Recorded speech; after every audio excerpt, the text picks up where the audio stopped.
नहीं है। आइए, आज हम लोग एक पूरा हॉस्टल वार्डन के सिलेबस पे ना उस मेजर पोर्शन में बात करते हैं जिसपे आपको लास्ट 14 दिन पे ध्यान देना है, बहुत ज़्यादा है ना। इन पोर्शंस को आप अलग से फोकस करके अलग से स्ट्रॉन्ग कीजिए, बाकी सारे पोर्शन को इग्नोर मार दीजिए, आप कोई दिक्कत की बात नहीं है, पर इनको अलग से आपको मजबूत करना है। तो पहला कौन दिख रहा है? कंप्यूटर। पहला कौन है? कंप्यूटर। कंप्यूटर आपको सॉल्व करना चाहिए। फिर अपना कौन आ गया सेकंड नंबर पे? Child psychology. कौन आ गया? Child psychology. ठीक होगी बात। फिर आपको कौन आ गया? खेल योगा शिक्षा। कौन आ गया? खेल योगा शिक्षा और प्रबंधन, जो हमने पढ़े थे हम लोग, है ना, शिक्षा प्रबंधन वाला टॉपिक। फिर आपका आ गया current affair. Current affair, affair, affair. और लास्ट में आपको क्या दिखता है? मैथ्स। कौन दिखता है लास्ट में हमारा? मैथ्स। तो जब आप देखेंगे इन्हीं का एनालिसिस करके देखेंगे तो 30 नंबर का आपका आ रहा है कौन? कंप्यूटर। 10 नंबर का चाइल्ड साइकोलॉजी। 4 नंबर का खेल योगा शिक्षा वाला हिस्सा। Current affair 5 number. और मैथ्स आ रहा कितने नंबर?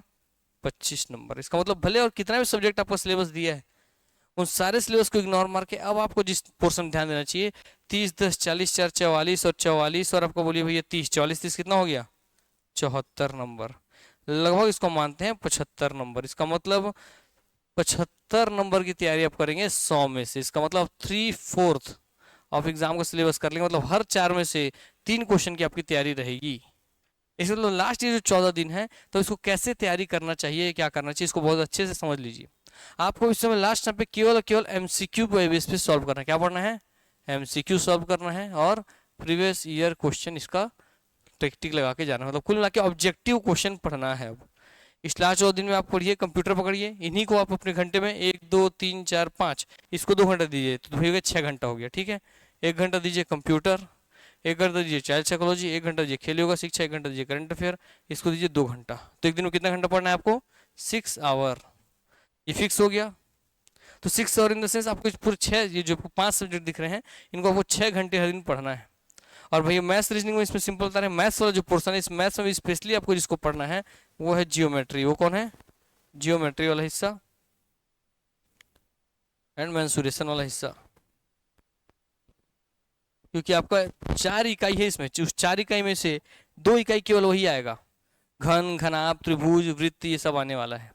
तो अगर आप उसका तैयारी नहीं किए हैं तो भाई सिलेक्शन नहीं होगा। क्लियर हो गई बात? अभी लास्ट टाइम पढ़ने का आपका समय आज होता है खत्म 31 तारीख के साथ। आपका पूरा समय है धार करने का, पॉलिश करने का, जितना पढ़े उसको रिवाइज करने का। तो मैं यही बोलूँगा थ्योरी भी अब आप रिवाइज मत कीजिए, पहले आप क्या करेंगे, पहले आप ऑब्जेक्टिव वे में आपको रिवीजन कीजिए। सुनवा की बात ना, जैसे कैसे होता है ऑब्जेक्टिव वे में रिवीजन, बहुत अच्छे समझ लीजिए। आप निकाले कंप्यूटर, उसका पेज 1 के इनपुट आउटपुट डिवाइस का ऑब्जेक्टिव क्वेश्चन, आप उसका इनपुट आउटपुट डिवाइस का ऑब्जेक्टिव क्वेश्चन जब सॉल्व करना चालू किए तो उसमें जो क्वेश्चन आपको नहीं समझ में आ रहा है, नहीं फंस रहा है, उसका बस थ्योरी आप देखिए, उसके थ्योरी का रिवीजन कीजिए। समझ गई बात ना? इससे आपको पूरा थ्योरी भी नहीं रिवीजन करना होगा और आपको पता चलेगा आपका कमजोर पोर्शन कौन सा है, आपका वीकेस्ट पोर्शन कौन सा है, जो थ्योरी का हिस्सा आपसे नहीं बन रहा है। ठीक हो गई बात? तो आप ऑब्जेक्टिव के आधार पर थ्योरी रिवीजन कीजिए। ठीक हो गया ना? ये बात बहुत अच्छे समझ लेना। पढ़ना आज के बाद से बंद करो, कल से एमसीक्यू लगाना सॉल्व करो। अब एमसीक्यू की तरफ जब आएंगे तो यहाँ पर मैं पर्सनल आपको सलाह देना चाहूंगा, एक हमारे ऑनलाइन एप्लीकेशन में है पीडीएफ प्रोग्राम। इसका फायदा समझिएगा क्या है? PDF programme, YouTube class PDF programme 149 रुपये का ही है मात्र, है ना, ऐसे आसपास है। इसमें क्या हुआ है कि लगभग पिछले 2-3 महीने से मैं यूट्यूब पर बहुत सारा एमसीक्यू करवाए हुआ हूँ, कंप्यूटर का, बाल मनोविज्ञान का, खेल योगा शिक्षा का, और मैथ्स के कुछ कुछ टीचरों करवाए हुए हैं, करंट अफेयर का, सबका पोर्शन हम यहाँ करवाए हुए हैं। वो जितना भी हम यूट्यूब पे आज तक हॉस्टल वार्डन जब से अनाउंसमेंट हुआ था उससे लेके अब तक, जब तक एग्जाम होगा, जितना भी यूट्यूब पे हुआ है क्लासेस, उन सारी ऑब्जेक्टिव क्लासेस जितना हुआ है ना, उन सारे ऑब्जेक्टिव क्वेश्चंस आपके जितने यूट्यूब पे हम सॉल्व कर रहे हैं 2000-3000 प्रश्न, वो सारे 2-3000 प्रश्न इसके अंदर है। सुनो आगे बात। तो करोगे क्या? बहुत अच्छे से बता रहा हूँ, अब पढ़ना नहीं, अब इस पीडीएफ प्रोग्राम को ज्वाइन कर लेना, उसमें आपको क्वेश्चन दिखेगा, ऑप्शन दिखेगा, आंसर दिखेगा। समझ में आ गई बात? तो 2-3000 प्रश्न अगर आप ये वीडियो देखने जाओगे फिर से तो 1-1 घंटे का वीडियो देख नहीं पाओगे आप। तो कैसे करें कम टाइम में? कैसे? तो कम टाइम में रिवीजन करने के लिए आप ये पीडीएफ प्रोग्राम ज्वाइन करेंगे और वहां से क्वेश्चन ऑप्शन आंसर में से केवल क्वेश्चन आंसर करके 2-3000 प्रश्न खत्म कर लो। इससे क्या होगा कि आपके कोटा में लेकिन यार 3-4 हजार प्रश्न मेरे कोटा में सम्मिलित हो गया, 3-4 प्रश्न में सॉल्व कर लिया हूँ, कि अगर 3-4 हजार प्रश्न में से अगर 10-20 प्रश्न ही फंसा तो भाई बहुत बड़ा बेनिफिट का बात है कि नहीं है, और फंसेगा ही, जैसी बात है। क्लियर हो गई बात है ना? यस, इसलिए यहाँ से आप क्लियर कर लोगे। इसके बाद आप दूसरा जो ऑब्जेक्टिव आपको कवर करना है, उसके लिए hostel warden test series join करना। मैं भी जहां तक समझ में आ रहा है, मेरे को जहां तक लास्ट देखा था 38 टेस्ट है इसमें, 38 टेस्ट का क्वेश्चन। समझ में आ गई बात ना? उतना सारा क्वेश्चन लगभग आप सॉल्व करोगे, तो इसको सॉल्व करना, इसमें वैसे क्वेश्चन ऑप्शन आंसर में से क्वेश्चन और आंसर वैसे में इसको रिवीजन कर लेना, ताकि इसमें जितने क्वेश्चन है 2000-2500 वो प्रश्न आपका पूरा कंप्लीट होकर स्टॉक में जमा हो जाए। ठीक हो गई बात ना? ये बात ध्यान रखिए। इसके अलावा आपको भैया, क्योंकि आपका चाइल्ड साइकोलॉजी अगर वीक है, ये हो गए 2 ऑब्जेक्टिव पोर्शन। ऑब्जेक्टिव के लिए आप यहीं से पढ़ना चालू करो, लास्ट टाइम पे रिवीजन करने के लिए इसी को पढ़ना है। दोनों का ही जो जितने क्वेश्चंस है, सिलेक्शंस है, तो हॉस्टल वार्डन टेस्ट सीरीज का जो क्वेश्चंस है वो खुद हॉस्टल वार्डन और मैंने छाटे हैं, तो आपको बहुत ज़्यादा हेल्प होगा एग्जाम में, क्वेश्चन देखने मिलेगा यहाँ से। ठीक है, कि जो हॉस्टल वार्डन है पहले से बने हुए 2 हॉस्टल वार्डन, उनको दिया गया था इसका शुरू में काम, बाद में फिर मैंने लिया था इसका काम क्वेश्चन निकालने का, तो आपको यहाँ क्वेश्चन देखने के लिए मिलेगा।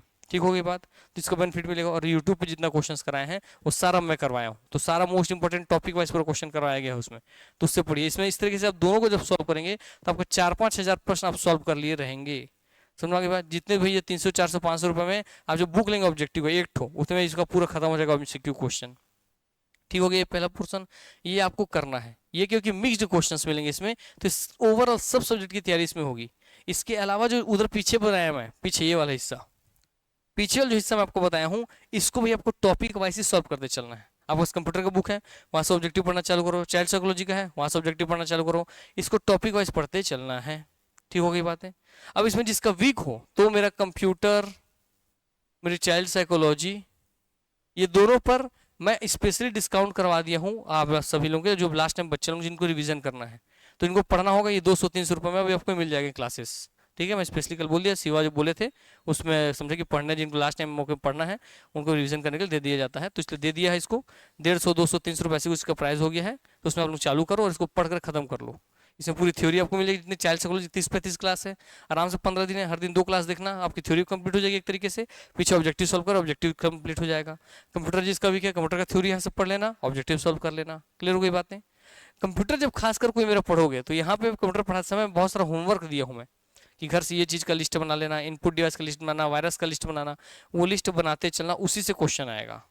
30 क्वेश्चन जब यहाँ से आएंगे, 30 में से भाई 20 क्वेश्चन लगभग सबसे बनेंगे, बाकी पूरे 10 प्रश्न में से 8 प्रश्न आपका रहेगा जो मैं लिस्ट बताया हूँ उससे, और 2 प्रश्न रहेगा करंट अफेयर वाले हिस्से से, कि भाई वर्तमान में कौन सी नई टेक्नोलॉजी है, चैट जीपीटी वगैरह, ये सबसे प्रश्न आएगा। ठीक हो गई बातें? तो ये बात ध्यान रखिएगा। इन्हीं 5 पोर्शन, इन्हीं 5 सब्जेक्ट्स को आप स्ट्रॉन्ग कीजिए, क्योंकि ये 3/4 ऑफ द एग्जाम है, हर 4 में से 3 प्रश्न की आपकी तैयारी हो जाएगी। इसके अलावा बच क्या जाता है, तो बच जाता है बहुत सारा चीज। इसके अलावा बच जाता है आपका CGGS दिया है, इंडियन जीएस दिया है। अब इंडियन जीएस में अकेले ही आपका हिस्ट्री, पॉलिटी और आपको इकोनॉमिक्स, साइंस, है ना, ये सब दिया हुआ है। फिर हिस्ट्री के 3-3 हिस्से हैं, साइंस के 3-3 हिस्से हैं, तो कितना पढ़ पाएंगे? क्लियर हो गई बात है ना? उसके अलावा फिर लैंग्वेज में दिया, आपको हिंदी लैंग्वेज में दिया हुआ है, ठीक है, इंग्लिश लैंग्वेज दिया हुआ है। इतना सारा पढ़ने की कोई जरूरत नहीं है अब लास्ट मॉक पे। ठीक, क्योंकि ये सबको मिला दोगे तो भी आपको कितना नंबर हो रहा है? 26 नंबर। ठीक हो गया बात ना? तो इस 26 नंबर के लिए आपको तैयारी नहीं करना है। इंग्लिश में स्पेशली अगर किसी को कुछ पढ़ना हो तो इंग्लिश में स्पेशली ये 2 टॉपिक पढ़ के जाना, लास्ट मॉक में बता रहा हूँ, वहीं से 2 क्वेश्चन में से एक क्वेश्चन देखने मिलेगा। एक है वॉइस, एक वॉइस आपको देखने मिलेगा, एक्टिव वॉइस, पैसिव वॉइस वाला एक क्वेश्चन देखने मिलेगा, और एक है नरेशन। नरेशन यही सब आप लोग पढ़ना चालू कीजिए।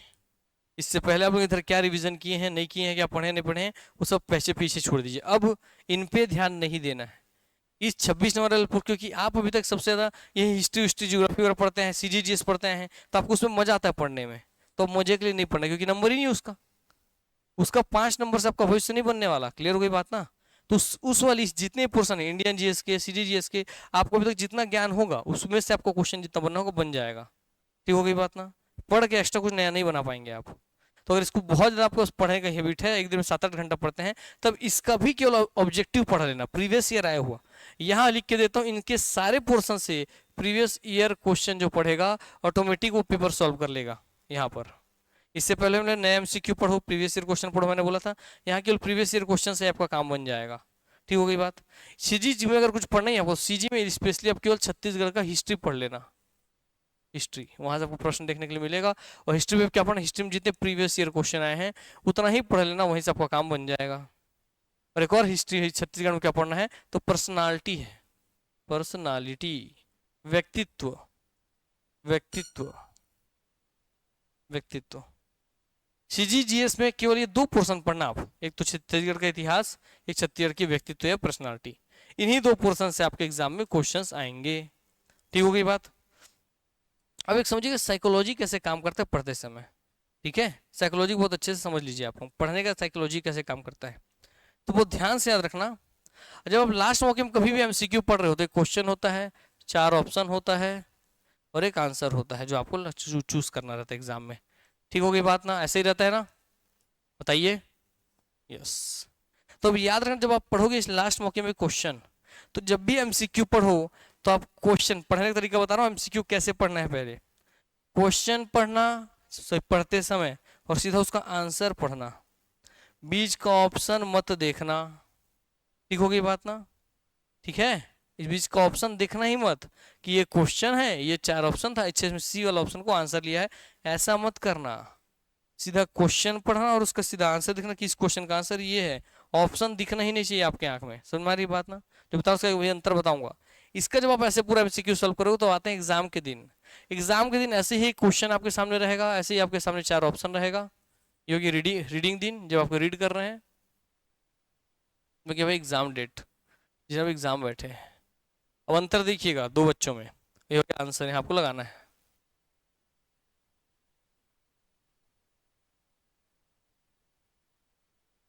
वो ध्यान समझिए, अगर आप क्वेश्चन पढ़े हैं और आंसर देखे हैं तो एग्जाम के दिन भी कोशिश क्या कीजिएगा, जब आप पेपर का फर्स्ट अटेम्प्ट कर रहे हो, फर्स्ट अटेम्प्ट कर रहे हो जब आप, तो पहले अटेम्प्ट में क्वेश्चन नंबर 1 से क्वेश्चन पढ़िए, और क्वेश्चन पढ़ के अगर आपके दिमाग में ऑप्शन नहीं देखना है, फिर बोल रहा हूँ क्योंकि इसलिए इसको ऐसा तैयारी करवा रहा हूँ, क्वेश्चन पढ़ के आपके दिमाग में जो आंसर आया है, समझ में आया बात, बहुत सेकुलर समझिएगा, क्वेश्चन पढ़ के दिमाग में जो आंसर आए उसको देखना है, वो ऑप्शन में है तो टिक लगाना है। समझ में आ गया बात, यानी क्वेश्चन पढ़े अब ऑप्शन पढ़े, ऑप्शन में से आंसर खोजे नहीं, this is the wrong process. अब क्वेश्चन पढ़ के ऑप्शन देख रहे हैं, ऑप्शन में से आंसर खोज रहे हैं, तो भैया ये रॉन्ग प्रोसेस है पढ़ने का, ये माइनस मार्किंग बढ़ाता है, ये नेगेटिव मार्किंग बढ़ाता है। ठीक हो गई बात ना, क्यों, अब समझिए। अभी यहाँ एक मिठाई है, बोलो आओ सब सब मिठाई खा लो, सब आके उठा खा लोगे नहीं खा लोगे, अभी हमें 40 मिठाई रख दूंगा तो बोलूँ सब आके मिठाई खा लो, तब 40 मिनट देख के खुश हो, क्या खाऊं क्या खाऊं, सोचोगे नहीं सोचोगे, यस पहले किसको खाऊं, यस। इसका मतलब दिमाग की ये टेंडेंसी है, दिमाग इसी साइकोलॉजी पे काम करता है कि अगर आप दिमाग को ऑप्शन दोगे तो कंफ्यूजन होगा ही होगा, इसलिए दिमाग को ऑप्शन नहीं देना है। इसलिए बहुत लोग बोलते हैं कि ऑप्शन तो एग्जाम में आपके मदद के लिए दिया जाता है, नहीं, मदद तो अलग लेवल पे है, मदद तब हो जब आप दिमाग में आंसर आ रहा है तब उसमें से ऑप्शन में, कि नहीं तब ऑप्शन दिए ही इसलिए जाता है कि आपको केवल कंफ्यूज किया जा सके। समझ में आया कि नहीं बात, और होता है कि नहीं, लास्ट में आप कितने पढ़ते हैं, लास्ट में लगता है ये 2 ऑप्शन इसको एक है, फंसते नहीं फंसते ऑप्शन में, यस, क्योंकि हम पढ़ते ही गलत है सर, जब हम पढ़ते हैं तभी हमारा साइकोलॉजी गलत है कि हम पढ़ते हैं तभी हम ऑप्शन के हिसाब से पढ़ने लग जाते हैं। तो जब भी आप पढ़ें इस एग्जाम में, चाहे अगले कभी भविष्य में एग्जाम दें, तो घर में जब एमसीक्यू पढ़ रहे हैं तो कभी भी भैया उसका क्वेश्चन पढ़िए, सीधा आंसर पढ़िए, पहला हिस्सा हो गया पढ़ने का। ठीक हो गई बात, और एग्जाम में जब आप जाएं तो क्वेश्चन पढ़ के दिमाग में आंसर सोचिए, वो आंसर ऑप्शन में खोजिए और उसको फिर आंसर में टिक लगाइए सी आंसर करके। ठीक हो गई बात, ये पहला अप्रोच, ऐसे करके क्वेश्चन नंबर 1 से पूरे 100 तक आप जाएंगे। ठीक हो गई बात ना, 100 तक आप पहुंच गया तो आपको देखेंगे पूरा 100 तक आप सॉल्व करने के बाद इस तरीके से सॉल्व करके आप मिनिमम 25 से 30 प्रश्न ही बना पाएंगे ज्यादा से ज्यादा।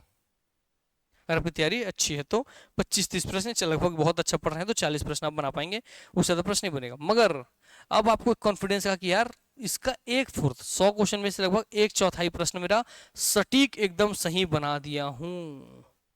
सुना गई बात ना, यस। अब आप तुक्काबाजी में नहीं है, आपको पता चल गया एकदम सटीक मेरा कितना पेपर बना है। तो पेपर का फर्स्ट अटेम्प्ट ऐसे ही होना चाहिए। सेकंड अटेम्प्ट में क्या करना है, अब उन, और इसमें क्या करना है, इसमें टाइम भी नहीं लगेगा, आप क्वेश्चन देख रहे हैं पढ़ा हुआ लग रहा है, हाँ फट से, दूसरा नहीं लग रहा है, तीसरा चौथा, तेजी से खत्म हो गया अटेम्प्ट, है ना।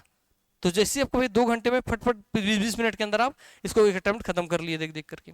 सेकंड जब आप अटेम्प्ट में आएंगे तब आप देखेंगे कौन कौन सा प्रश्न आपको जाना पहचाना लग रहा है, पढ़ा पढ़ा लग रहा है।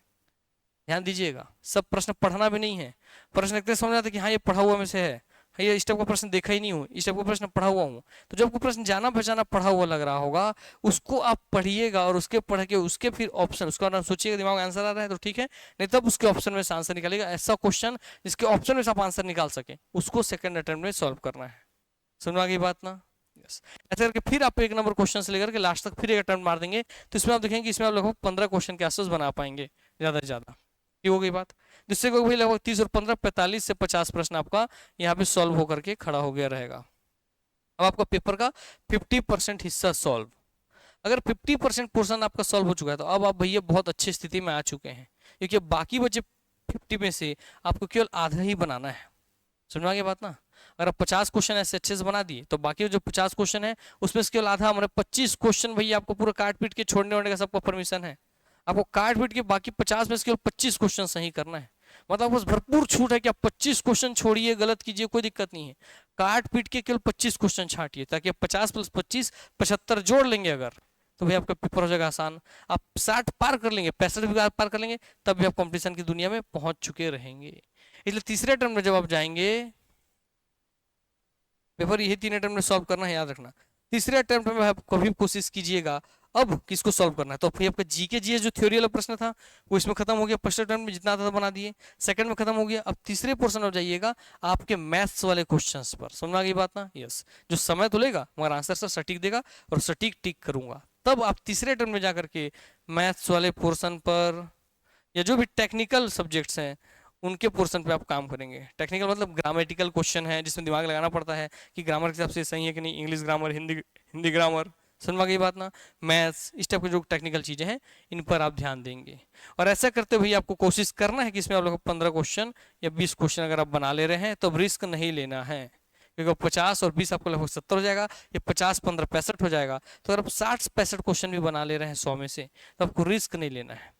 आपको पेपर का इसके बाद आता है समय जजमेंट का। वही जजमेंट अगर सक्सेस हुआ तो आप इन, वही जजमेंट अगर गलत हुआ तो आउट। जजमेंट क्या है? इसके बाद आपको इतना क्वेश्चन बनाने के बाद देखना है कि क्या पेपर का स्तर इतना है कि 60 में मेरा सिलेक्शन हो जाएगा। अगर 60 मेरा पूरा पूरा सही होता है तो क्या मैं सेलेक्ट हो जाऊंगा? तो बोला आंसर में हाँ पेपर इतना टफ तो है कि 60 क्वेश्चन जो सही करेगा सिलेक्शन हो जाएगा। तो रिस्क नहीं लेना है, 2-4 क्वेश्चन बनाना है तो बनाइए, अन्यथा मत बनाइए, छोड़ दीजिए।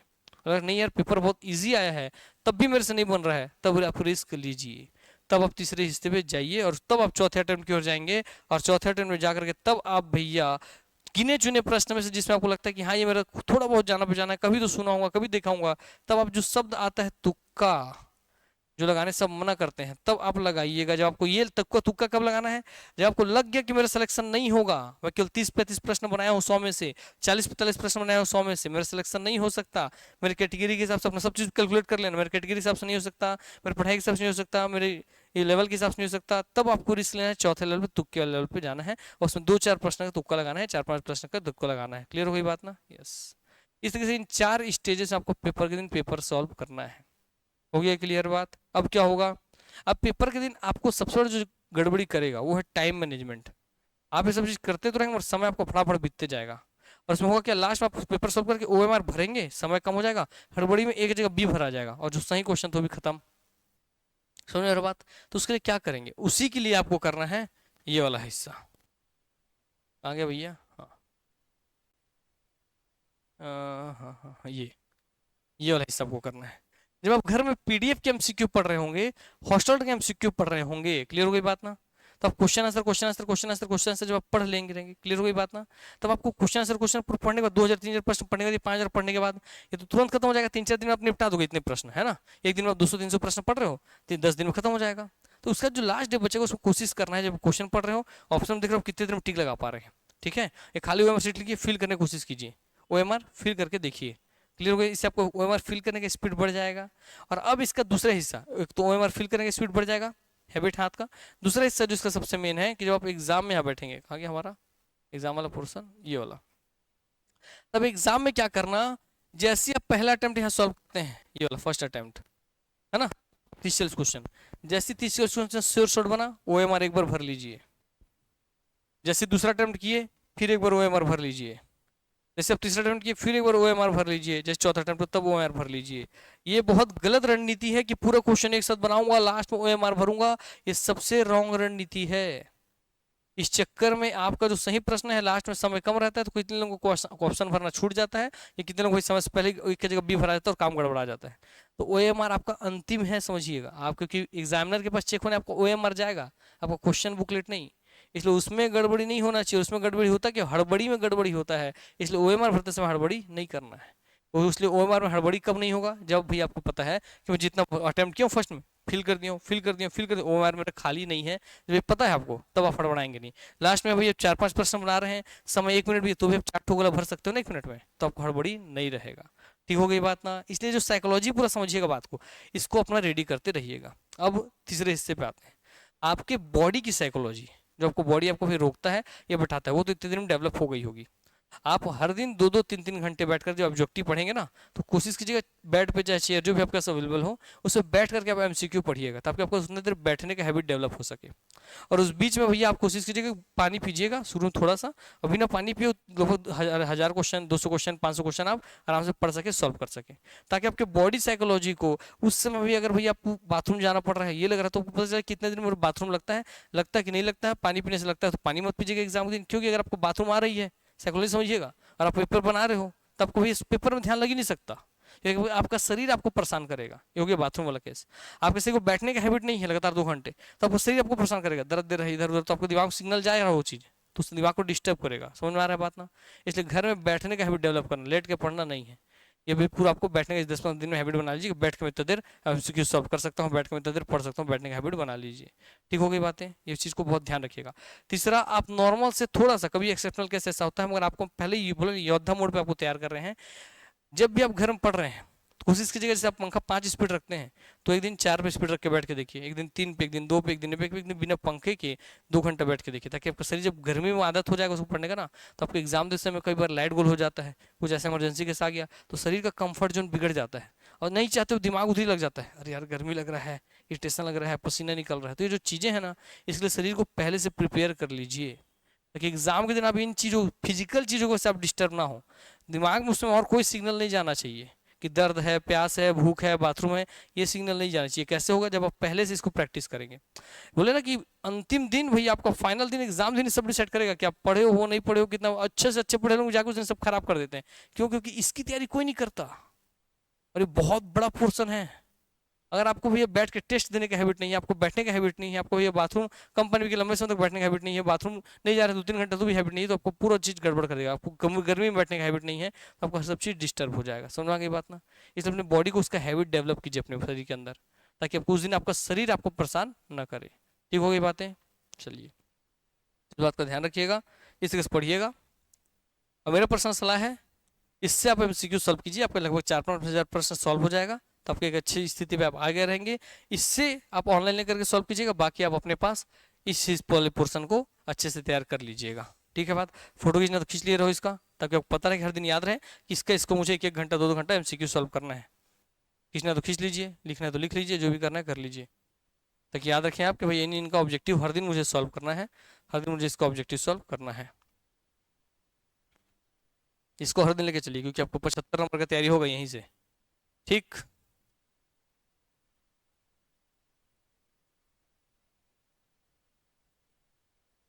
ये वाला खींच लीजिए, ताकि एग्जाम जाने पर इसको देख के जाइएगा कि भैया हाँ मुझे ये 4 अटेम्प्ट में पेपर सॉल्व करना है, ये 3 अटेम्प्ट में पेपर सॉल्व करना है। क्योंकि दिमाग में रहता तो है सब चीज़ है, और उस दिन भूल जाते हैं। जाने से पहले इसको देख के जाना है, इस पेज को, ताकि आपको दिमाग बोले कि हाँ यार ऐसे करना है हमें। लास्ट में इसको खींच लीजिए कि आपको कौन सा ज्वाइन करना है, तो PDF प्रोग्राम ज्वाइन करना और हॉटस्टार टेस्ट ज्वाइन करना, बस। बाकी अब चाइल्ड साइकोलॉजी आपकी मर्जी है, पढ़ना है तो ज्वाइन करो, कंप्यूटर आपकी मर्जी है, पढ़ना है तो ज्वाइन करो, आपके ऊपर है। मगर इन दोनों को ज्वाइन कर ही लेना, ये मेरा व्यक्तिगत सलाह है आप लोगों के लिए, है ना। हाँ, क्योंकि बहुत फायदा मिलेगा यहाँ से। चलिए, आइए, जब हम लोग पूरा रणनीति अब समझ लिए, क्योंकि इस पर बात करना बहुत जरूरी था, है ना, तो हम लोग चलते हैं भैया अपने आज के टॉपिक की ओर। आइए,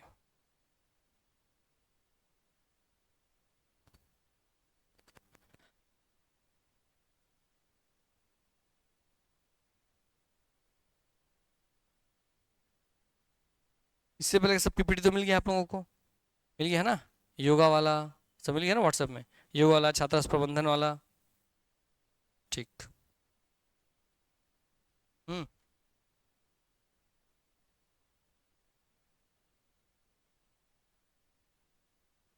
अष्टांग योग बोल रहे हैं, यम नियम आसन प्राणायाम प्रत्याहार। हाँ वो सीक्वेंस है जो मैं बताया था। मैं बोले थे चौथे नंबर का आसन कौन सा है, पांचवा कौन सा पूछेगा, 5 बहिरंग, नीचे के 3 अंतरंग, पूछा वैसी ना। हाँ यम नियम आसन प्राणायाम, जैसे को बताया था यम नियम आसन प्राणायाम प्रत्याहार धारणा ध्यान समाधि, तो वैसे ही पूछेगा। मैं बताया ना क्वेश्चन जितना पढ़ाया ना उसी के आसपास ही आएगा आगे ना, उसमें एग्जाम में आप लोगों के एग्जाम में वैसे ही आएगा क्वेश्चन। बस पीडीएफ कवर कर लेना, जो मैं पढ़ा उसको वैसे कवर कर लेना, वहीं से आपको क्वेश्चन देखने मिलेगा, ठीक है।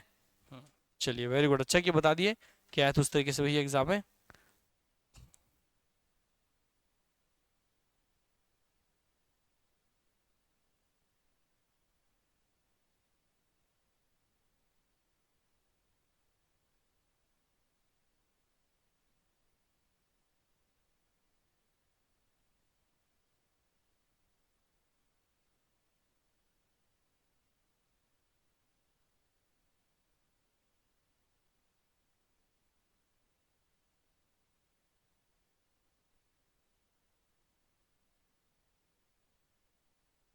ठीक है, चलिए हेलो पढ़ना चालू कर लिए तो कल आगे बढ़ते हैं, सब पढ़ लिए थे हम लोग है ना। शिक्षा मनोविज्ञान हम पढ़े थे। पहला टॉपिक हमारा क्या था, शिक्षा मनोविज्ञान। दूसरा क्या था, बुद्धिम व्यक्तित्व की अवधारणा। तीसरा समावेशी शिक्षा। चौथा सिद्धांतों की व्यक्तिगत भिन्नता। पांचवा निर्देशन और परामर्श।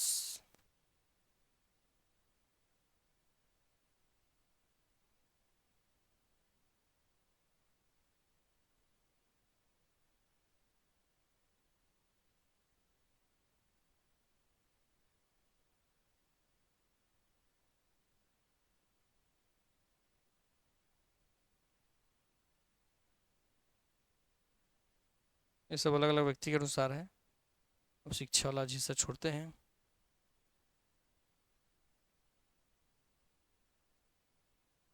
अब आते हैं आज मनोविज्ञान पे, ठीक है। आज मनोविज्ञान को देखते हैं। आज क्या करेंगे हम, जो आपको टॉपिक दिख रहे हैं टॉपिक टॉपिक उसके टाइटल्स को समझने का कोशिश करते हैं, ठीक है, ताकि हमको पता कि ये चीज़ है क्या रियल मायने में, ठीक है। सुपरलेटिव तरीके से पढ़ते हैं। मनोविज्ञान पहले बताया था, मनोविज्ञान किसका भाई, मन का विज्ञान या मन का विशिष्ट ज्ञान, ठीक हो ये बात ना। अब मन का तो मतलब क्या था यहाँ पे, पहले था आत्मा, फिर मन, फिर चेतना, फिर व्यवहार।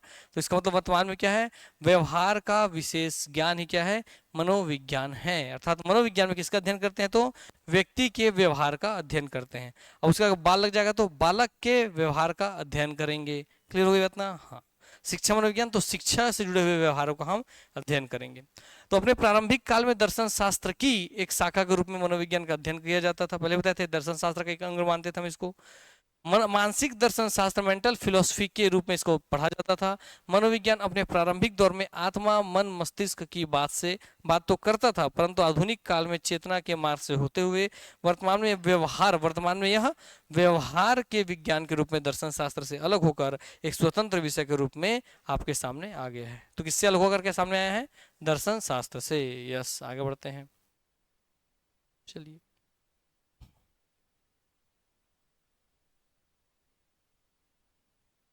यही देख लीजिए। अब मनोविज्ञान शब्द का सबसे पहले प्रयोग किसने किया था, अगर पूछेगा तो क्या बोलेंगे आप लोग, रुडोल्फ गोल्केल। कौन बोलेंगे, रुडोल्फ गोइकेल। क्या बोलेंगे, रुडोल्फ गोइकेल। मनोविज्ञान शब्द का सबसे पहले प्रयोग किसने किया था, रुडोल्फ गोइकेल ने। किसने किया था, रुडोल्फ गोइकेल ने, याद रखेंगे। मनोविज्ञान शब्द का सर्वप्रथम प्रयोग रुडोल्फ गोइकेल या गोइकल ने कब किया था, 1590 ईस्वी में किया था। क्लियर हो गई ये बात ना। यस, ये रुडोल्फ गोइकल। आइए आगे बढ़ते हैं। आगे जनक के पितामह रूप में हम देखते हैं। तो अगर आपसे क्वेश्चन पूछेगा कि आदि मनोविज्ञान के जनक कौन है, तो क्या बोलेंगे, अरस्तु। आदि मनोविज्ञान के जनक कौन है, अरस्तु।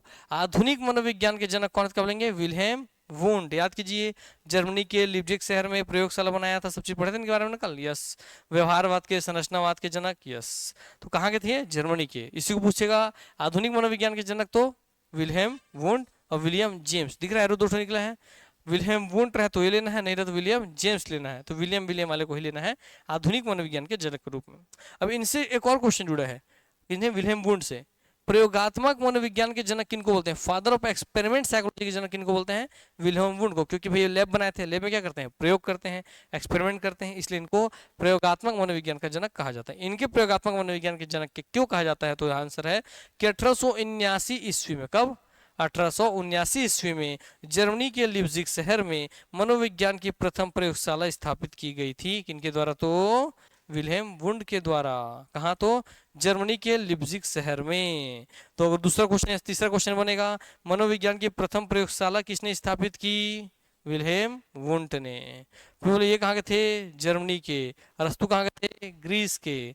वैसे ही भैया जो विलियम जेम्स है, विलियम जेम्स, ये कहाँ के थे? अमेरिका के। इनको भी आधुनिक मनोविज्ञान के जनक के रूप में जाना जाता है। अगला है, बाल मनोविज्ञान के जनक कौन थे? Gene Piaget. कहाँ के थे? स्विट्जरलैंड के। वैसे ही शिक्षा मनोविज्ञान के जनक कौन है? तो शिक्षा मनोविज्ञान कौन है? एडवर्ड ली थॉर्नडाइक। कहाँ के हैं? यूएसए के। क्लियर हो गया क्या पूरा पेज? यस, आगे बढ़ते हैं। अब देखिए ये राउंड का लैब दिख रहा है, लैब में मशीन पड़ा है, ये बैठे हुए दिख रहे हैं, ये है बेटा विल्हेम वुंड। कौन है ये? Wilhelm wound. देखिए दिख रहे हैं दाढ़ी वाले? यस, ये है बैठे हैं, उस समय का रियल फोटो है ये। विलियम वुंड जी बैठे हैं अपने साथियों के साथ। देखिए यहाँ कुछ कुछ मशीन पड़ा हुआ है, और ये रहा जर्मनी के लिप्जिग शहर का वो यूनिवर्सिटी, लिप्जिग यूनिवर्सिटी, जहाँ पे लैब बनाया गया था। क्लियर हो गई बात ना? यस। प्रयोगात्मक मनोविज्ञान के जनक, फादर ऑफ एक्सपेरिमेंट साइकोलॉजी, 1879 ईस्वी में जर्मनी लिप्जिग शहर में मनोविज्ञान की प्रथम प्रयोगशाला स्थापित करने के कारण विलियम वुंड को माना जाता है। तो फर्स्ट लेबोरेटरी ऑफ साइकोलॉजी किसने स्थापित की थी? विलियम वुंड ने। यस, आगे बढ़ते हैं। मनोविज्ञान का अर्थ क्या है? तो हम शिक्षा करते देख लिए थे, आज मनोविज्ञान करते देखेंगे तो हम दोनों को समझ में आ जाएगा। मनोविज्ञान का शाब्दिक अर्थ है मन का विज्ञान। किसका विज्ञान? मन का विज्ञान। और इसको बोलेंगे तो मन का विशेष या विशिष्ट ज्ञान। क्लियर हो गई बात ना? यस। जहां मन के अर्थ को लेकर विद्वानों के मध्य मतभेद होता रहा है। आपको कल ही बता दिए थे कौन सा मतभेद था। पहले आत्मा मानते थे, फिर मन का अध्ययन, फिर चेतना का, फिर राष्ट्र में व्यवहार का। मनोविज्ञान शब्द अंग्रेजी शब्द साइकोलॉजी से बना है। किससे बना है? साइकोलॉजी। किससे बना है? साइकोलॉजी। अब साइकोलॉजी देखिए, साइकोलॉजी शब्द है आपका, साइकोलॉजी शब्द, ये साइकोलॉजी शब्द कैसा शब्द है? यूनानी भाषा का शब्द है। किसका शब्द है? यूनानी भाषा का। जब क्वेश्चन पूछता है साइकोलॉजी किसका शब्द है, तो यूनानी भाषा का शब्द है। यूनानी भाषा किससे लिया गया है? तो यूनानी भाषा के psyche, psychology psyche plus logos से लिया गया है। किससे लिया है? साइकी प्लस लोगोस से। किससे? Psyche plus logos equal to psychology बना है।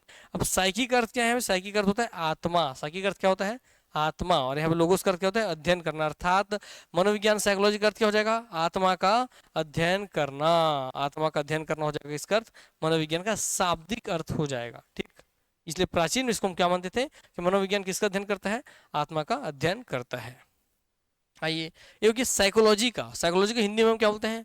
मनोविज्ञान। अब मनोविज्ञान जो है उसका शाब्दिक अर्थ होता है मन का विज्ञान। क्या होता है? मन का विज्ञान। तो क्या साइकोलॉजी इंग्लिश का मतलब पता चल गया है ना, आत्मा का अध्ययन। और हिंदी मनोविज्ञान का मतलब क्या है? मन का विज्ञान। ये इसका हो गया शाब्दिक अर्थ। आगे बढ़ते हैं।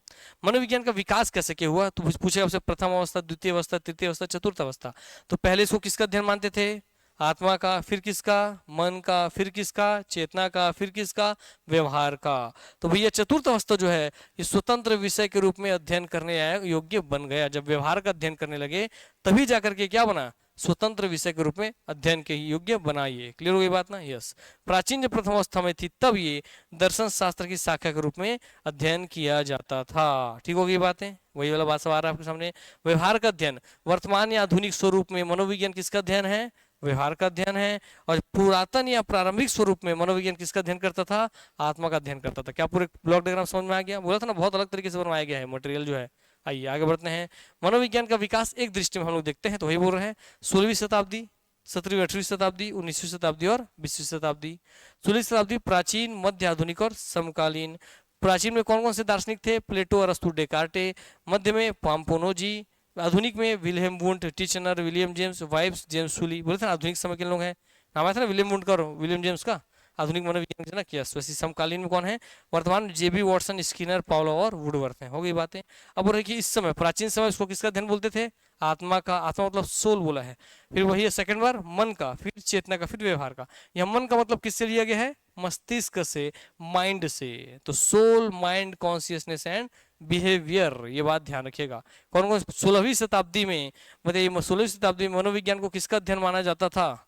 आत्मा का अध्ययन। 17वीं 18वीं में मन मस्तिष्क, 19वीं में चेतना का, 20वीं में व्यवहार का। उस समय के दार्शनिक कौन कौन से? 16वीं शताब्दी में कौन कौन थे? तो आत्मा का अध्ययन जुड़े हुए प्लेटो, अरस्तु, डेकार्टे। 17वीं 18वीं में पाम्पोनोजी। 19वीं में विल्हेम वुंट, विल्हेम जेम्स। और 20वीं में स्किनर और what. Hello hello. Hello hello hello hello hello. हाँ, तो आत्मा का विज्ञान इज इक्वल टू मनोविज्ञान। वही 16वीं शताब्दी जो उधर टेबल था उसको इधर लिखा है थ्योरी बेसिस पे। सर्वप्रथम मनोविज्ञान को आत्मा का अध्ययन कहा जाता था। आत्मा की प्रकृति तथा अस्तित्व के संबंध में शंकाएं थी। क्यों हटा आत्मा से, आत्मा समान क्यों किया? क्योंकि आत्मा की प्रकृति क्या होती है, आत्मा के अस्तित्व क्या है, कैसे हम आत्मा को देखेंगे जानेंगे, ये सब प्रश्न जब उठने लगी तो शंकाएं आने लगी। तभी भैया इसको परिभाषा को इसके अस्वीकार्य कर दिया गया, है ना। तो ये पहले आत्मा मानते थे, फिर क्यों उसको हटाए, क्यों मन की ओर गए, तो फिर बताएगा। फिर माने भैया इसमें मन का विज्ञान मानने लगा मनोविज्ञान को। तब क्या हुआ, 17वीं शताब्दी की बात है, मनोविज्ञान को मन के विज्ञान के रूप में देखा गया। मगर क्या हुआ, मन की भी प्रकृति और स्वरूप में शंकाएं हुई कि मन का कोई प्रकृति होता है क्या, कि किस प्रकृति का मन है, शांत प्रवृत्ति का, गुस्सेल प्रवृत्ति का, क्या प्रकृति है उसकी, कुछ नहीं पता हमें। यस, वैसे ही फिर इसके भी परिभाषा को अस्वीकार कर दिया गया। इसी विकास क्रम बढ़ते हुए देखेंगे, यहाँ पे समर्थक देखेंगे। इस वाले केस में कौन कौन थे, अरस्तु, प्लेटे, डिकार्टे जो पीछे पड़े थे वही यहाँ दे दिया गया है। यहाँ कौन कौन थे भैया, पाम्पोनोजी, अब देख चुके हैं, ये रहे पाम्पोनोजी जी। आइए अब आते हैं तीसरे हिस्से में, जब ये चेतना का विज्ञान बना मनोविज्ञान, तब का कहानी। यहाँ से क्वेश्चन बन के आता है, ध्यानपूर्वक देखिए। सर्वप्रथम विलियम जेम्स ने ही 1890 में प्रकाशित अपनी पुस्तक मनोविज्ञान के सिद्धांत प्रिंसिपल ऑफ साइकोलॉजी, तो पूछेगा प्रिंसिपल ऑफ साइकोलॉजी किसकी पुस्तक है, तो क्या बताएंगे, विलियम जेम्स की। कब आई थी, 1890 में। यस, उसमें मनोविज्ञान को चेतना की अवस्था का अपने उसी रूप में वर्णन और व्याख्या करने वाला विषय स्वीकारा था। तो सबसे भाई पहली बार किसी ने मनोविज्ञान को चेतना के जोड़ करके बोला था, तो कौन थे वो, विलियम जेम्स थे। अपने पुस्तक प्रिंसिपल ऑफ साइकोलॉजी में ये बात बोले थे। क्लियर हो गई ये बात ना। यस, अगला है, मनोवैज्ञानिकों ने मनोविज्ञान को चेतन क्रियाओं के अध्ययन के रूप में स्वीकारा। चेतना के अर्थ, स्वरूप तथा इसके प्रकारों के प्रभाव पर गंभीर मतभेद सामने आ गया। मतलब चेतना तो होती है, कॉन्शियसनेस तो है। कॉन्शियसनेस क्या है, आप सुबह नींद से जब जागे, उससे जगते हुए सोने से पहले तक जितना भी सब चीज कर रहे हो, यही आपकी चेतना है। चेतन मन है, चेतन शरीर है। क्योंकि भैया अगर आप अचेतन हो जाएंगे, इसका मतलब मूर्छित पड़े हैं, बेहोश हैं या मर चुके हैं। अचेतन का मतलब क्या है, कि आप में कोई गतिविधि नहीं है, ना आप हिल रहे हैं, ना डुल रहे हैं, ना बोल रहे हैं, ना चल रहे हैं, ना खा रहे हैं, ना पी रहे हैं, ना कुछ। अब जब तक ये कर रहे हैं तब तक आप क्या है, चेतन है। क्लियर हो गई बात ना। यस, इसलिए यहाँ बोला गया चेतना के अर्थ को लेकर के, चेतना के स्वरूप को लेकर के तथा इसके प्रकारों के प्रभाव पर गंभीर मतभेद सामने आ गया। इसके कारण मैकडूगल ने तो चेतना को बुरा शब्द, बैड वर्ड तक कह दिया। ये क्वेश्चन पूछा गया है, किसने चेतना को बैड वर्ड कह दिया था, किसने कहा था, मैकडूगल ने। ठीक, विलियम जेम्स के अनुसार मनोविज्ञान की सर्वोत्तम परिभाषा यह हो सकती है। तो विलियम जेम्स के अनुसार परिभाषा क्या है, कि यह चेतना की विभिन्न अवस्थाओं का वर्णन और व्याख्या करता है। ये बात ये बोलते थे। ये भैया William James the principle of psychology पुस्तक लिखे हुए दिख रहे हैं आपको ना। यस, ये उनका पुस्तक रहा। मनोविज्ञान को चेतना का विज्ञान, समर्थन कौन कौन थे, वाइव्स, जेम्स, विलियम वुंट, और शिष्य इनके एडवर्ड ब्रेडफोर्ड टिचनर। ये रहे टिचनर साहब। ठीक होगी बात। यस, किनके शिष्य थे टिचनर, विलियम वुंट के। आइए आगे बढ़ते हैं। लास्ट में आ गया व्यवहार का विज्ञान या मनोविज्ञान, जिसपे हम वर्तमान में बात करते हैं। ये आधुनिक समय में मनोविज्ञान किसका अध्ययन है, तो व्यवहार का अध्ययन है। वैसे ही तो इस क्षेत्र में प्रथम प्रयास किसने किया, विलियम मैकडूगल ने। ये सब ऐसे प्रश्न बन के आएंगे, किसने किया प्रथम प्रयास, तो विलियम मैकडूगल ने।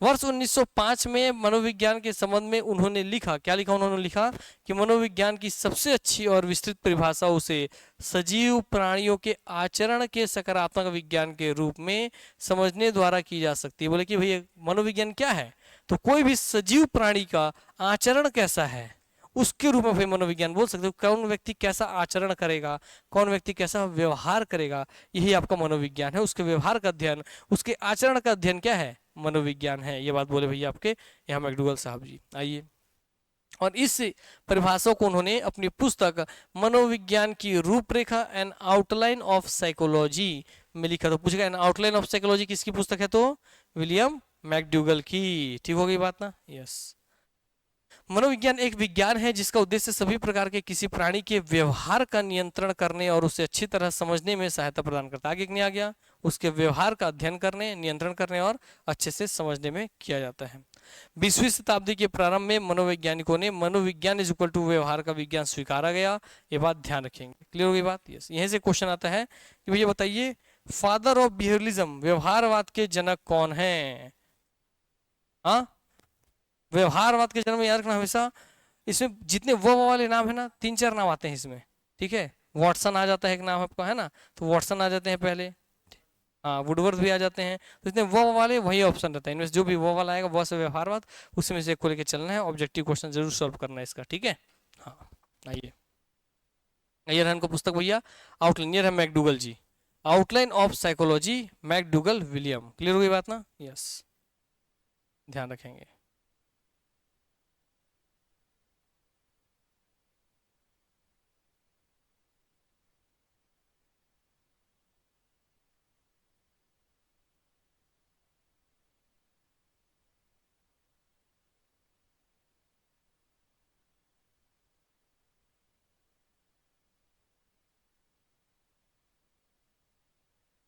हो गई ये बात, आगे बढ़ते हैं।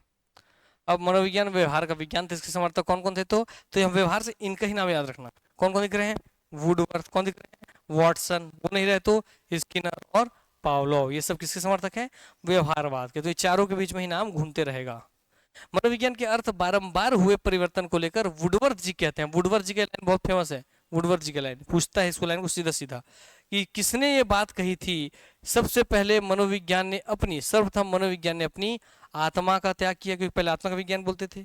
आत्मा का त्याग किया, फिर इसने अपने मन का त्याग किया, फिर इसने अपनी चेतना का त्याग किया। अब यह व्यवहार की विधि को स्वीकार करता है। ये बात किसने बोली थी? तो वुडवर्थ ने। ये क्वेश्चन बहुत बार पूछा है। मनोविज्ञान को आत्मा, मन, चेतना, व्यवहार का विज्ञान किसने कहा? किसने बोला मन का त्याग किया, आत्मा का त्याग किया, मन का भी त्याग किया? इस तरह से बात बोलेगा तो कौन बोले हैं बात? वुडवर्थ जी। कौन बोले हैं बात? वुडवर्थ जी। याद रखिएगा ये बात। चलिए, मनोविज्ञान से संबंधित विद्वानों की अलग अलग परिभाषाएं हैं, इसको जरूरत नहीं है, इसमें जो बता रहा हूं अलग से ध्यान रखना। क्रो एंड क्रो बोलते हैं मनोविज्ञान मानव व्यवहार और मानव संबंधों का अध्ययन है। तो क्रो क्रो आ रहा है, क्रो क्रो दो बार एक जैसा, वैसी मानव मानव एक जैसा। तो इसमें मानव मानव वाला बात बोलेगा, मानव व्यवहार मानव संबंधों का अध्ययन कौन रहेंगे? Crow and crow. वैसे ही मनोविज्ञान व्यवहार और अनुभव का विज्ञान है, ये कौन बोल रहे हैं? स्किनर। व्यवहार है ना, व्यवहार, स्किनर, याद रखेंगे। यस। मनोविज्ञान मानव प्रकृति का अध्ययन है, कौन बोल रहे हैं? Boring, Langfeld and Weld. इस तरह से कुछ कुछ परिभाषाओं को पूछेगा। मॉर्गन क्या बोल रहे हैं? वॉटसन का देखिए, वॉटसन ध्यान रखेंगे। मनोविज्ञान व्यवहार का धनात्मक विज्ञान है, ये बात कौन बोले थे? तो वॉटसन बोले थे। इसको बहुत बार पूछा एग्जाम में कि मनोविज्ञान आपका व्यवहार का धनात्मक विज्ञान है, बात किसने बोला है? वॉटसन ने। तो प्लस वाला बात किसने बोला है? वॉटसन ने। यस, याद रखेंगे। आगे बढ़ते हैं। मैकडूगल के अनुसार मनोविज्ञान आचरण और व्यवहार का यथार्थ विज्ञान, या पीछे पड़े थे, उन्होंने आचरण और व्यवहार का यथार्थ विज्ञान बोला था। उपयुक्त परिभाषाओं के निष्कर्ष जो भी छोड़ दीजिए, मनोविज्ञान व्यवहार का विज्ञान है या मनोविज्ञान व्यवहार का अध्ययन है। ये बात अब क्लियर आपको हो गया। तो वर्तमान में मनोविज्ञान किसका अध्ययन करते हैं? व्यवहार का। किसका अध्ययन करते हैं? व्यवहार का, याद रखेंगे। भारत में मनोविज्ञान की संकल्पना, भारत में आधुनिक मनोविज्ञान, इसको वाले पोर्शन को थोड़ा देख लेते हैं, ठीक है। आइए, ध्यान रखिएगा यहाँ से पूरा। भारत में आधुनिक मनोविज्ञान का कैसा सफर रहा, इसको हम लोग देख लेते हैं, ठीक है। कैसे भारत में साइकोलॉजी का जन्म हुआ। आइए, सन 1905 में सर बाजेंद्र नाथ सील ने, किन्होंने? बाजेंद्र नाथ सील ने प्रयोगात्मक मनोविज्ञान का पाठ्यक्रम तैयार किया एवं मनोविज्ञान के अध्ययनार्थ एक प्रयोगशाला भी स्थापित की, परंतु यह लोकप्रिय नहीं हो सकी। तो इसलिए सबसे पुराने, अगर यहाँ कोई नाम बोले आधुनिक मनोविज्ञान का ना, आधुनिक मनोविज्ञान का, तो कौन सा नाम आएगा? सर बाजेंद्र नाथ सील। किसने वही पहले लैब बनाया था? तो किसने बनाया था? बाजेंद्र नाथ सील ने ही लैब भी बनाई थी, प्रयोगशाला भी बनाई थी। याद रहेगा ये बात। यस। अगला है 1905, 10, 15। 15 में कलकत्ता विश्वविद्यालय के दर्शन शास्त्र विभाग में भारतीय मनोविज्ञान का आधुनिक काल प्रारंभ हुआ। तो सबसे पहले भैया कहाँ पे आरंभ हुआ? कलकत्ता विश्वविद्यालय में। कब आरंभ हुआ? 1915 में आरंभ हुआ। यस। फिर 1915 प्लस 1, 16 में देखेंगे कलकत्ता विश्वविद्यालय में ही मनोविज्ञान के पृथक विभाग की स्थापना हुई, क्योंकि यहाँ पे इसके अंदर थे, दर्शन शास्त्र के अंदर चल रहा है ना, दर्शन शास्त्र के विभाग के अंदर पढ़ रहे हैं। मगर अलग से कब विभाग मिला? तो 1916 में मिला। कहाँ मिला? कलकत्ता विश्वविद्यालय में ही उस मनोविज्ञान के पृथक विभाग की स्थापना की गई, जिसका विभागाध्यक्ष, अब एक अलग विभाग बना है तो विभाग अध्यक्ष बनना पड़ेगा ना, जिसके विभाग का अध्यक्ष प्रोफेसर एन सेन गुप्ता को बनाया गया। किन्हें बनाया गया? एन सेन गुप्ता जी को बनाया गया। नरेंद्र नाथ सेन गुप्ता जी को बनाया गया। क्लियर हो गई बात ना? यस। अगला 1922 में प्रोफेसर गिरीन्द्र शेखर बोस इस विभाग के अध्यक्ष बनाए गए। वही जो विभाग था 1922 में, उसके अध्यक्ष कौन हो गए? गिरीन्द्र शेखर बोस हो गए। मनोविज्ञान में पीएचडी की उपाधि लेने वाले ये प्रथम मनोवैज्ञानिक थे। तो भारत के कौन व्यक्ति थे, कौन प्रथम व्यक्ति थे? क्योंकि भाई क्या मनोविज्ञान में पीएचडी की उपाधि लिए थे, डॉक्टरेट जिन्होंने की थी, तो कौन थे वो? गिरीन्द्र शेखर बोस। यस। 1924 में इंडियन साइकोलॉजिकल एसोसिएशन की स्थापना की गई। याद रखेंगे तो पूछता है इसको, एग्जैक्टली ऐसे पूछेगा, इंडियन साइकोलॉजिकल एसोसिएशन, ठीक है। इसकी स्थापना कब की गई? 1924 में। 25 में इसी एसोसिएशन द्वारा इंडियन जर्नल ऑफ साइकोलॉजी नामक जर्नल का प्रकाशन किया जाने लग गया। तो पूछेगा आपसे इंडियन जर्नल ऑफ साइकोलॉजी कब से प्रकाशित होती थी? 25 से। किसके द्वारा? तो इंडियन साइकोलॉजिकल ऑफ एसोसिएशन द्वारा, जो कि कब बनी थी? 1924 में। 1938 में कलकत्ता विश्वविद्यालय में मनोविज्ञान विभाग में एक प्रयुक्त मनोविज्ञान प्रारंभ हो गया। Professor MV. गोपालस्वामी को मैसूर विश्वविद्यालय के मनोविज्ञान विभाग का अध्यक्ष बनाया गया। सन 1946 में पटना विश्वविद्यालय, अब यहाँ से ये वाला क्वेश्चन बनता है, सन 1946 आजादी से एक साल पहले पटना विश्वविद्यालय में मनोविज्ञान के 2 अलग अलग विभाग बनाए गए। इसमें प्रयोगात्मक मनोविज्ञान का अलग था और प्रयुक्त मनोविज्ञान का अलग विभाग था। ठीक हो गई बात ना? यस। तो कहाँ पर 2 विभाग बनाए गए थे? पटना विश्वविद्यालय में। कौन कौन से? प्रयोगात्मक और प्रयुक्त मनोविज्ञान। कब बनाया गया था? 1946 में। आगे बढ़ते हैं। प्रयोगात्मक मनोविज्ञान विभाग बाद में स्नातकोत्तर मनोविज्ञान विभाग के रूप में तथा प्रयुक्त मनोविज्ञान बाद में, तो जो वो था प्रयोगात्मक, उसका नाम क्या हो गया? स्नातकोत्तर मनोविज्ञान विभाग। और जब प्रयुक्त वाला था उसका नाम हो गया मनोवैज्ञानिक शोध एवं सेवा संस्थान। देखना पूरा कैसे ऐतिहासिक सीक्वेंस में लिखा हुआ है पूरा। हाँ, वैसे ध्यान रखना है। कलकत्ता विश्वविद्यालय के प्रोफेसर एच.पी. मैत्री को मनोवैज्ञानिक शोध एवं सेवा संस्थान का प्रथम निर्देशक नियुक्त किया गया। तो ये क्वेश्चन बहुत बार पूछा है, किन्हें? मनोवैज्ञानिक शोध एवं सेवा संस्थान, जो आपका प्रयुक्त वाला बना था ये, है ना, इसका प्रथम निर्देशक किनको बनाया गया? तो प्रोफेसर एच.पी. मैत्री को। किनको बनाया गया? एच.पी. मैत्री को। ये रहा पूरा भारत में मनोविज्ञान का इतिहास। ठीक हो गई बात ना? सबसे पहले मनोविज्ञान को आत्मा का विज्ञान के रूप में परिभाषित करने वाले व्यक्ति कौन थे? गैरिट। एग्जैक्टली पूछे, इसलिए इतना बड़ा पेज में एक सिंगल लिख के लाया हूं कि सबसे पहले मनोविज्ञान को आत्मा का विज्ञान के रूप में परिभाषित किसने किया था? किसने किया था? गैरिट ने। इन्होंने परिभाषा दिया था कि मनोविज्ञान एक आत्मा का विज्ञान है, ऐसी परिभाषा दी थी। जबकि मनोविज्ञान शब्द किसने दिया था? गोयकल ने। मनोविज्ञान शब्द किसने दिया था? गोयकल ने। यस। सर्वप्रथम मनोवैज्ञानिक गैरिट ने शाब्दिक व्युत्पत्ति के आधार पर मनोविज्ञान को आत्मा के विज्ञान, psychology is the science of soul के रूप में परिभाषित किया था। ये बात ध्यान रखेंगे गैरिट ने। ठीक, आइए। मनोविज्ञान के बहुत सारे यहाँ पे संप्रदाय आपको दिख रहे हैं, इसमें सब अलग अलग संप्रदाय पढ़ रहे थे, मगर आप मेनली एक संरचनावाद पे ध्यान से पढ़िएगा और एक पढ़िएगा कौन सा? व्यवहारवाद। ठीक होगी बात ना? इसको अलग से पढ़िएगा अगर पढ़ना होगा तो। मगर मैं फिर बोल रहा हूँ, अब पढ़ने का समय खत्म है। हर दिन पढ़ोगे तो 2-2 वीडियो इसका देखना। अगर इसका ऑनलाइन कोर्स ले लोगे तो उसका 2-2 वीडियो हर दिन देखना और उसको ऑब्जेक्टिव सॉल्व करते चलना। ठीक होगी बात ना? तो आपको बर्डन नहीं पड़ेगा और आपका सेम पूरा खत्म भी हो जाएगा। कल 37 वीडियो देखे थे ना हम लोग, उसमें खेल शिक्षा योग भी समाहित है ना? हाँ, तो फिलहाल आपको मनोविज्ञान को कंप्लीट करना अच्छे से। खेल शिक्षा होगा तो आपको अच्छे से पढ़ा दिए हैं। ठीक है, तो लगभग 30-20 वीडियो होगा, हर दिन लगभग 2-2 वीडियो, 3-3 वीडियो देखना। इसको अच्छे से रिवीजन कर लेना ऑनलाइन लेकर के उसको, क्योंकि भैया अब आपके पास समय नहीं कि आप आकर के यहाँ पे आने में टाइम वेस्ट करें, जाने में टाइम वेस्ट करें, यहाँ बैठकर फिर क्लास अटेंड करें और एक दिन में 1 घंटा में एक टॉपिक बस पढ़ते चल जाए। क्योंकि जितना इसमें पढ़ रहा है उसमें 2 पेज 3 पेज बीच का छूट रहा है ना, उतना पेज जो छूट रहा है उतना पूरा पेज पढ़ा लेंगे तो फिर लगेगा 30-35 क्लास। उतना आपका सब समय है नहीं, है ना? एग्जाम के बाद तक पढ़ते रह जाएंगे। इसलिए आपको क्या करना, अगर पढ़ना है तो वहाँ से लेकर के उसको पढ़ लेना ऑनलाइन को, क्योंकि आप घर में बैठ के 2 घंटे अलार्म टाइम निकाल के 1 घंटे में जितना पढ़ रहे हो उतना घर में 2 घंटे पढ़ लिए और उसको स्पीड बढ़ा के, उसमें स्पीड बढ़ाने की फैसिलिटी, स्पीड बढ़ा के रिवीजन भी कर लिए वहीं पे आधा घंटा और दे करके। समझ में आ गई बात ना? उसको वैसे यूटिलाइज कीजिएगा। ठीक, और क्यों? क्योंकि उसी को पढ़ना है, अच्छे से पढ़ना है। क्योंकि अब ले लेना, एग्जाम खत्म होगा तब भी उसको पढ़ते रहना, जब तक उसकी वैलिडिटी रहेगी पढ़ते रहना। क्यों? क्योंकि इसका 3 अटेम्प्ट मिलेगा देने के लिए हॉस्टल वार्डन का, है ना? बताया ना पहले ही। तो उसको अच्छे से कॉन्सेप्ट बना करके, लिख करके, नोट्स बना के रख लेना। ठीक है, बाकी उसमें पीडीएफ डला हुआ है कोर्स में भी, तो पास पीडीएफ मिलेगा तो पीडीएफ से नोट्स बना लेना, जैसे लिखा है वैसे पूरा बना लेना। ठीक है, हाँ चलो। यहाँ से मैं आपको पहले क्रैक करवा देता हूँ। क्रैक करके देखिए क्वेश्चन बनेगा। संरचनावाद, संरचनावाद का मुख्य विषय क्या है? संवेदना है। देखो कितना सारा क्वेश्चन बन सकता है इस टेबल से, इसलिए अब वही टाइम लगता है सब चीज में। संरचनावाद का मुख्य विषय संवेदना है। इसकी मुख्य विधि क्या है? अंतर्दर्शन। तो पूछेगा अंतर्दर्शन किसकी मुख्य विधि है? तो क्या बोलेंगे? संरचनावाद की। और किसकी है? प्रकार्यवाद की। और किसकी है? समग्रवाद की। क्लियर, ऐसा ट्रिक हो गया, क्लियर हो गया ना कि अंतर्दर्शन किस किस की विधि है, संरचनावाद, प्रकार्यवाद और समग्रवाद, तीनों में दिख रहा है अंतर्दर्शन अंतर्दर्शन अंतर्दर्शन। यस, ऐसे क्वेश्चन यहाँ से बनेगा। आगे बढ़ते हैं। संरचनावाद के भैया मुख्य प्रवर्तक कौन कौन थे, विलियम वुंट और उनके शिष्य टिचनर, याद रखेंगे। इसमें एक अन्य नाम क्या है, संरचनावाद का अन्य नाम क्या क्या है, आत्मनिरीक्षणवाद और अस्तित्ववाद, क्लियर हो गई बात ना। यस, अगला चलते हैं प्रकार्यवाद। प्रकार्यवाद किसका है, तो चेतना की कार्यात्मक उपयोगिता है, इसका मुख्य विषय क्या है, चेतना की कार्यात्मक उपयोगिता।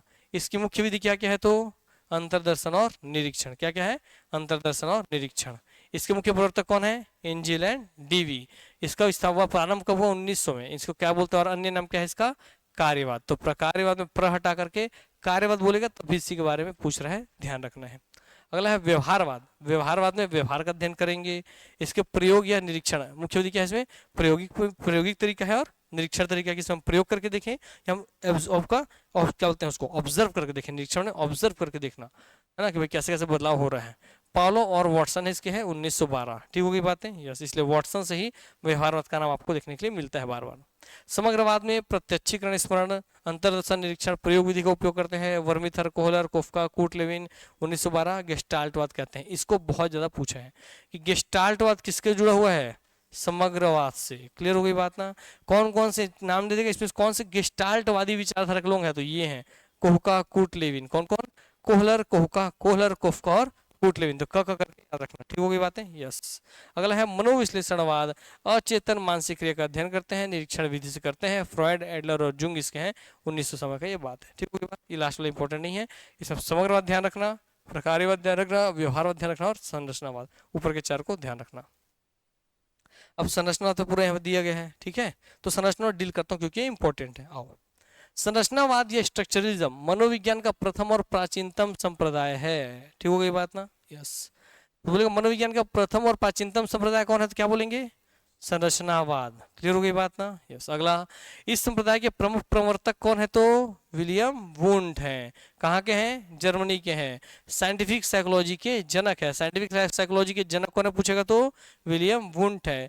इस संप्रदाय के मुख्य समर्थक, वो प्रवर्तक थे, समर्थक हैं एडवर्ड बेटफोर्ड और टिचनर, टिचनर उन्हीं के शिष्य हैं। विलियम वुंट ने वर्ष 1879 में मन का व्यवस्थित ढंग से अध्ययन करने के उद्देश्य से लिप्जिग जर्मनी के शहर में विश्व की प्रथम मनोविज्ञानशाला स्थापित की तथा मनोविज्ञान को एक स्वतंत्र विज्ञान का स्थान दिलाया। संरचनावाद संप्रदाय की अनौपचारिक स्थापना 1879 ईस्वी में विलियम वुंट ने की है, ठीक हो गई बात ना। तो पूछेगा आपसे, बता देंगे। संरचना संप्रदाय की औपचारिक, अनौपचारिक है, औपचारिक है। अनौपचारिक स्थापना कौन बोल रहा है, 1879 विलियम वुंट। औपचारिक स्थापना 1898 ईवी टिचनर, उन्हीं के शिष्य ने। अनौपचारिक, औपचारिक, गुरु और शिष्य।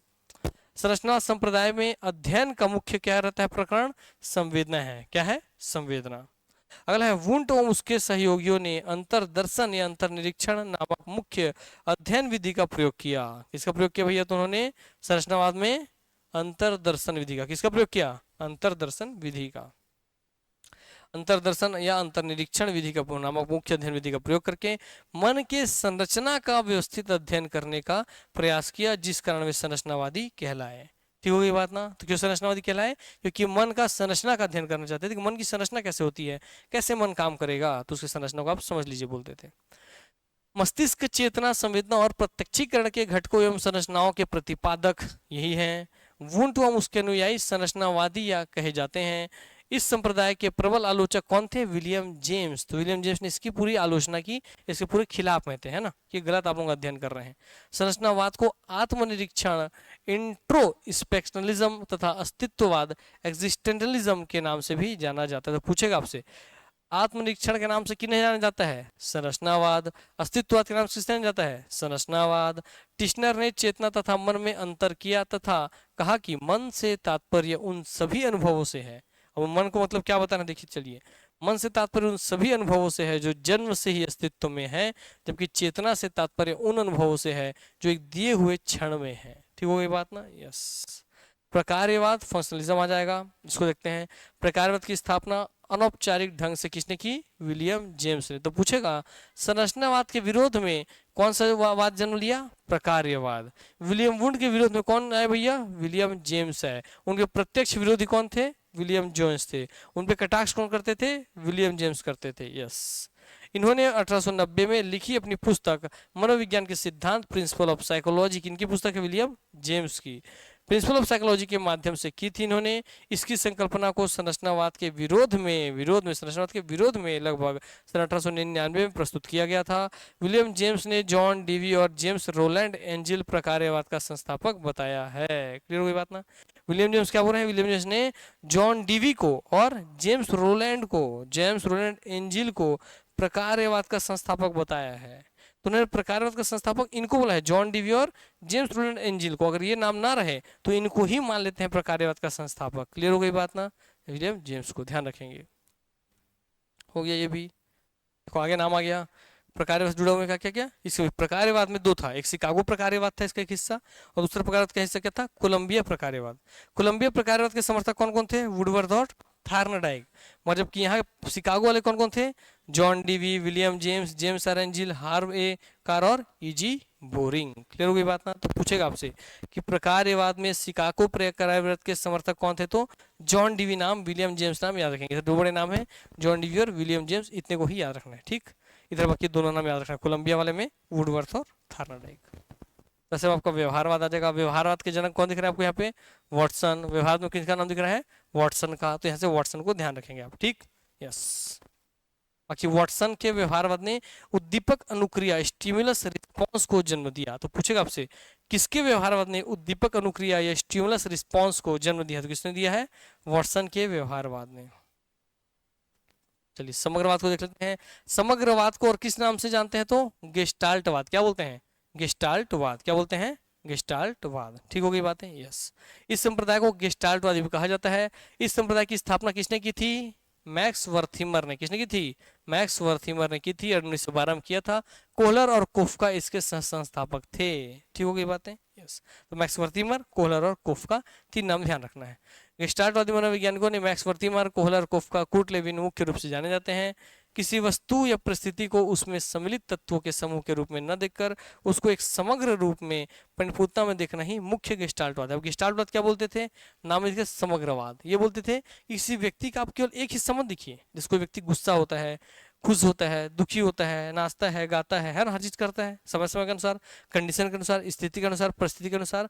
तो समग्रवाद वाले क्या बोलते थे? इसको समझा देता हूं मैं। ये बोलते थे कि आप उसको गुस्सा देख के मत जज कर लीजिए कि वो गुस्सा वाला व्यक्ति है। आप उसके सभी चीजों को देखिए, ओवरऑल उस पूरे व्यक्ति को देखिए, तब आप बता पाएंगे कि वो कैसा व्यक्ति है, वो कैसा व्यवहार करेगा, वो कैसा उसका व्यवहार है, किस स्थिति में वो कैसा व्यवहार करेगा। समझ आ गई बात ना? तो ये बोलते समग्रवाद कि किसी व्यक्ति को जानना है तो व्यक्ति को समग्र रूप में जानना होगा। उसके किसी एक आध फीचर को जान के आप व्यक्ति को पूरा नहीं जान सकते।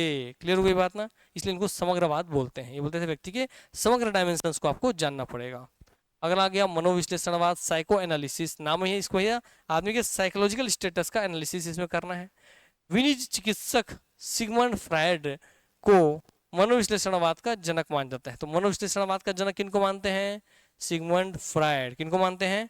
Sigmund Freud. ये क्वेश्चन पूछा है आपके व्यापम के एग्जाम में। किसको मानते हैं मनोविश्लेषणवाद का जनक? सिगमंड फ्रायड को। फ्रायड ने बोला ना, अगर जैसे साइकोलॉजी लोग भी आप पढ़ लेना वीडियो से। जब पीडीएफ रिवीजन करोगे तो जितना येलो येलो पोर्शन अलग से किया हूँ उसको ज्यादा ध्यान से पढ़ना है ना, वो क्वेश्चन ज्यादा बनेगा। फ्रायड ने अचेतन मानसिक क्रियाओं पर विशेष बल दिया। इसमें बस इतना ध्यान रखो, बाकी छोड़ दो, इसका कोई दिक्कत नहीं है। मनोविश्लेषण आते हैं यहाँ पे। समर्थक पूछा, कोई मतलब नहीं है, यहाँ पे आ जाते हैं। इसके अलावा और मनोविज्ञान के संप्रदायों में 5 प्रमुख संप्रदायों के अलावा कुछ अन्य संप्रदाय भी देखने को मिलती हैं जो निम्नलिखित। उधर हम 5 संप्रदाय देखे, उस 5 के अलावा और भी संप्रदाय हैं जिसका नाम यहाँ पे आपको दे दिया। मानवतावाद, प्रेरकीवाद, निर्मितवाद, साहचर्यवाद, संज्ञानवाद। इसमें कुछ नहीं पूछेगा, बस इनके संस्थापक पूछेगा, इससे ज्यादा कुछ नहीं पूछेगा। ठीक हो गई बात ना? इसको इतने ध्यान रखना है। तो मानवतावाद के कौन है भैया? Abraham Maslow. तो म से मानवता, म से मैस्लो। प्रेरकीवाद के विलियम मैकडूगल। प्रेरकीवाद के मैकडूगल। निर्मितवाद के जीन पियाजे। साहचर्यवाद के जॉन लॉक। और संज्ञानवाद के जेरोम ब्रूनर। बस इसको मेनली इतना ही ध्यान रखना है। इसमें से इसको ध्यान रखिए बस कि 14 मूल प्रवृत्तियों और क्रिया पर किसने बल दिया है? तो प्रेरकीवाद ने। 14 मूल प्रवृत्ति और क्रिया पर किसने बल दिया है? तो प्रेरकीवाद ने। बस ये देखिए उनका 14 जो पॉइंट था वो 14 कौन कौन सा पॉइंट था यहाँ पर मैंने दे दिया है। ठीक, इसलिए इसको याद इतना अंदर जाकर पूछेगा नहीं, अभी आने भविष्य में सब अंदर जा जाकर पूछेगा। मैं एक बार पूरा पढ़ा दिया हूँ, है ना? हाँ, पूछ लिया क्या? हाँ देख लो, पूछ भी लिया भैया। इसको पूछा क्रोध वाला ना, ये गुस्सा, तो भाई देख लो, है ना। इसलिए मैं कंप्लीट पढ़ाता हूँ, तो भैया कि कोई क्वेश्चन कहीं जाए सब यहीं से बनता हो आपको दिखे, तो इसलिए मैं बोल रहा हूँ, बार बार बोल रहा हूँ उसको पढ़ लेना, पीडीएफ रिवीजन करना, ऑब्जेक्टिव सॉल्व करना। तो अगर वो वीडियो देखे ना, ऑब्जेक्टिव सॉल्व कर लिए, क्वेश्चन बन जाएगा पूरा पूरा एग्जाम का, 10 में 10 पूरा बन जाएगा, नहीं छूटेगा उससे बाहर। क्लियर हो गई बात है। बस आपको अपना उस पर रखना कि आप कितना पढ़ सकते हैं। और आपको अगर आप लेट में आकर यहाँ आकर पढ़ना चालू किया तो इसमें मेरी गलती थोड़ी है।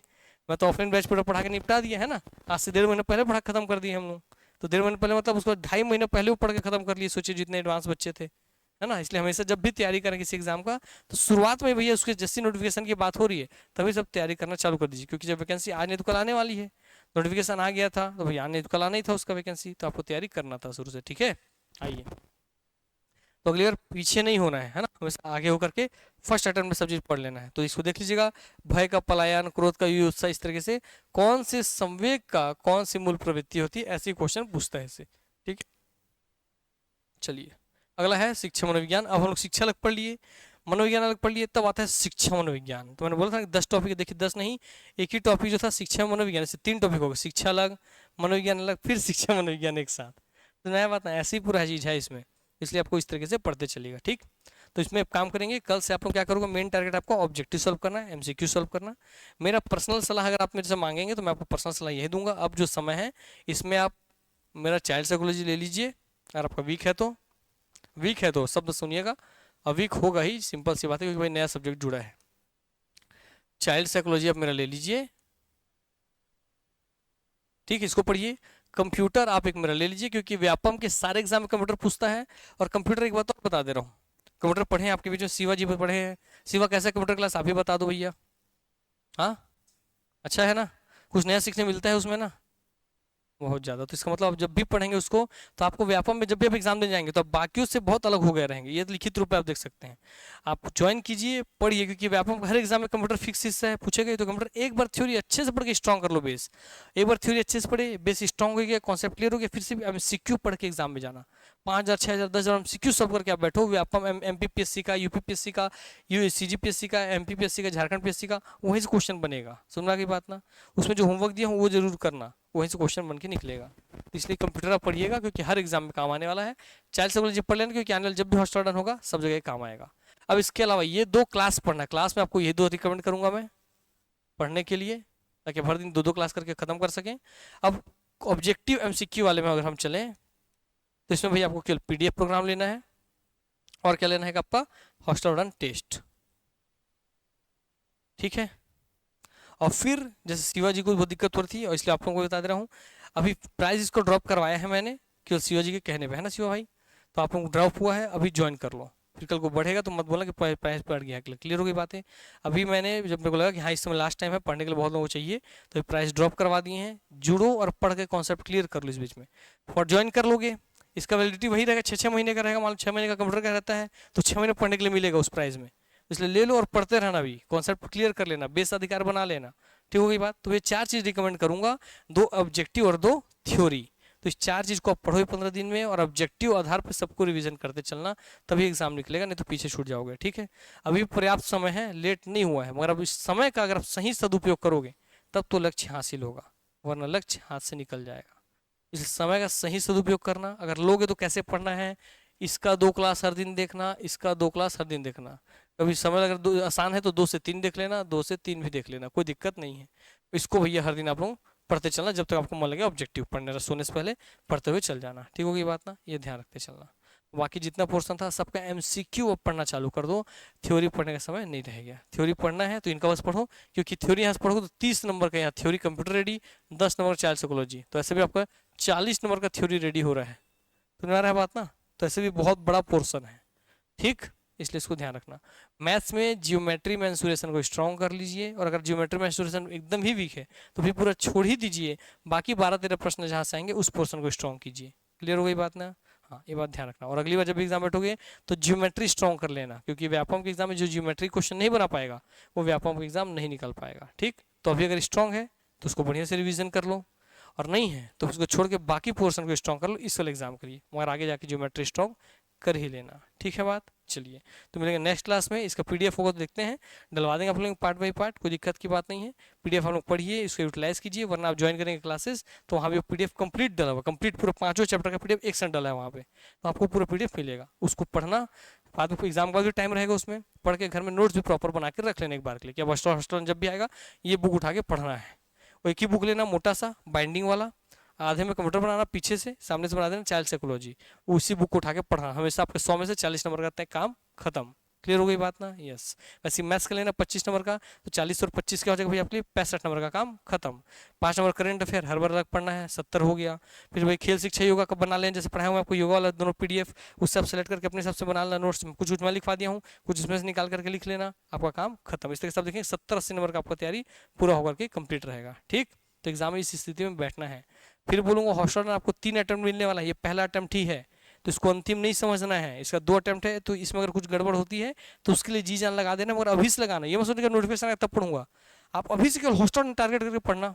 हॉस्टल टारगेट करके पढ़ोगे तो हॉस्टल में अगर 10 नंबर का बाल मन विज्ञान हटा दें, 4 का खेल शिक्षा योगा हटा दें, तो बचे कितना 86 नंबर। 100 में से 14 के कितना बचा 86, तो 86 नंबर सिलेबस तो व्यापम खेल एग्जाम का कॉमन सिलेबस है ना। इसका मतलब अगर आप हॉस्टल वार्डन को टारगेट करके तैयारी करते हो अभी से भी एग्जाम के बाद भी, तो भी आपका व्यापम का 86% सिलेबस तैयारी हो रहा है ना। यस, और 86% नहीं हो रहा है, वो 100% हो रहा है, क्योंकि इन्हीं 86% से नंबर बढ़ जाते हैं, तो यहीं से 100 क्वेश्चन आते हैं। क्लियर हो गई बात ना? इसका मतलब अगर आप हॉस्टल वार्डन सिलेबस अच्छे से पढ़ रहे हो तो व्यापम में आपकी नौकरी तय है, गारंटीड है।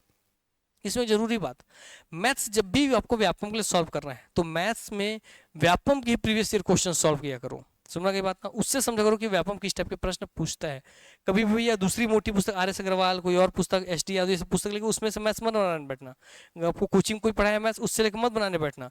कॉन्सेप्ट वहाँ से सीखिए, अपना कॉन्सेप्ट वहाँ से क्लियर कीजिए, मगर क्वेश्चन हमेशा व्यापम का प्रीवियस ईयर क्वेश्चन बनाना, और उसके आधार पर देखना कि किस टाइप का क्वेश्चन पूछता है, वैसे क्वेश्चन का प्रैक्टिस करना। वैसा क्वेश्चन आपको एस.एस.सी. में देखने मिलेगा, व्यापम के एग्जाम में और देखने नहीं मिलेगा। व्यापम अगर प्रीवियस ईयर सॉल्व कर लिए, वैसा और क्वेश्चन चाहिए तो एसएससी लेवल का क्वेश्चन आपको सॉल्व करना पड़ेगा। क्लियर हो गई बात? ये सब पता नहीं होता कि कौन सा क्वेश्चन कहाँ से आता है आपको, इसलिए मैं अलग से बता रहा हूँ। मैथ्स में जहाँ से क्वेश्चन आएगा वो ज्योमेट्री वाला, वो सब एसएससी लेवल का क्वेश्चन यहाँ देखने मिलता है। जैसे 5 साल पहले जो प्रश्न आया था वो व्यापम में अभी आता है। ठीक हो गई बातें? तो आपको व्यापम में आने वाला क्वेश्चन कहाँ से आएगा, मैथ्स का, एसएससी से आएगा। ठीक हो गई बात ना, ये ध्यान रखिएगा। जियोमेट्री के लिए स्पेशली बोल रहा हूँ, बाकी सब तो आसान रहता है, प्रॉफिट लॉस ये परसेंटेज होगा, ये सब नॉर्मल आ जाता है। ठीक, तो मैथ्स आपका यहाँ से क्लियर हो जाएगा। कंप्यूटर फिर बोलूँगा, एक बार थ्योरी किसी भी सब्जेक्ट का जब भी आप जीवन पढ़ते हैं, एक बार थ्योरी अच्छे से पढ़िए, कॉन्सेप्ट के साथ पढ़िए, सीख के पढ़िए, क्लियर पढ़िए। एक बार थ्योरी आपकी अच्छे से रेडी हो गई, रिवीजन करके खत्म हो गया, फिर केवल जीवन में एमसीक्यू सॉल्व करना तो सिलेक्शन होगा। टेस्ट देना घूम घूम के तो सिलेक्शन होगा, मगर टेस्ट देने के लिए एमसीक्यू सॉल्व करने के लिए थ्योरी कमांड हो जाना चाहिए, थ्योरी का सारा कॉन्सेप्ट क्लियर होना चाहिए। क्लियर हो गई बात ना? तो अपना अगर बेस, कोई दिक्कत नहीं, आप गलत शुरुआत किए थे, गलत तरीके से गाइडेंस मिला, गलत तरीके से टीचिंग हुआ, कोई दिक्कत नहीं। जब से जागे तभी सवेरा। अब कल से सुधार करना चालू करो तो आने वाले भाई 1 साल में आपका सुधार हो जाएगा। और इस गलत तरीके से पढ़ते रहो तो 1 साल बीत जाएगा और सुधार भी नहीं हुआ रहेगा, तो फिर आप 1 साल पीछे हो जाओगे। तो गलती फिर मत दोहराना। हमारी ह्यूमन टेंडेंसी बोलेगी कि जितने दिन से जैसे पढ़ते आ रहे हैं वैसे ही पढ़ते रहे, उससे सिलेक्शन नहीं होगा। मगर याद रखना, जब भी आपको पता कैसे चल जाएगा कि आप सही दिशा में काम कर रहे हो, जब आपका शरीर आपको रोके कि यार बहुत थक गया यार, अब मत कर, अरे बस नहीं यार ऐसा नहीं होगा, जब आपका शरीर आपको विरोध कर रहे हैं ना आपके करने का, समझना आप सही डायरेक्शन में काम कर रहे हो। ये साइकोलॉजी है सेल्फ एनालिसिस का। आपका शरीर अपने कंफर्ट जोन को तोड़ता है, अपने आराम वाले क्षेत्र को तोड़ता है, तभी वो विरोध करता है कि यार मेरे से इतना मेहनत मत कराना, मेरे को इतना देर बैठ के मत पढ़वा, मेरे को इतना दिमाग मत लगवा, मेरे से 4-5 पुस्तक मत खोजवा। जब अगर जी बोल रहा है आपका दिमाग ऐसा कि रोक दे भाई, रोक दे भाई, समझना आप सही डायरेक्शन में आगे बढ़ रहे हो। ये पहचानने का तरीका कि आप सही दिशा में हो या नहीं हो। ठीक हो गई बातें? यस। एमसीक्यू पढ़ना जो बताया वैसे पढ़ के जाना, एग्जाम में आपको बाकियों की स्थिति से अच्छी रहेगी स्थिति। एमसीक्यू सॉल्व करना आप चालू कर दो, 15 दिन बहुत बड़ा दिन होता है। ठीक, ये एमसीक्यू खत्म हो जाए और एमसीक्यू लेके जाना, और एमसीक्यू सॉल्व करके ही जाना। ठीक हो गया बात? चलिए मिलेंगे नेक्स्ट क्लास में, तब तक के लिए धन्यवाद, take care, love you all, good night, sayonara।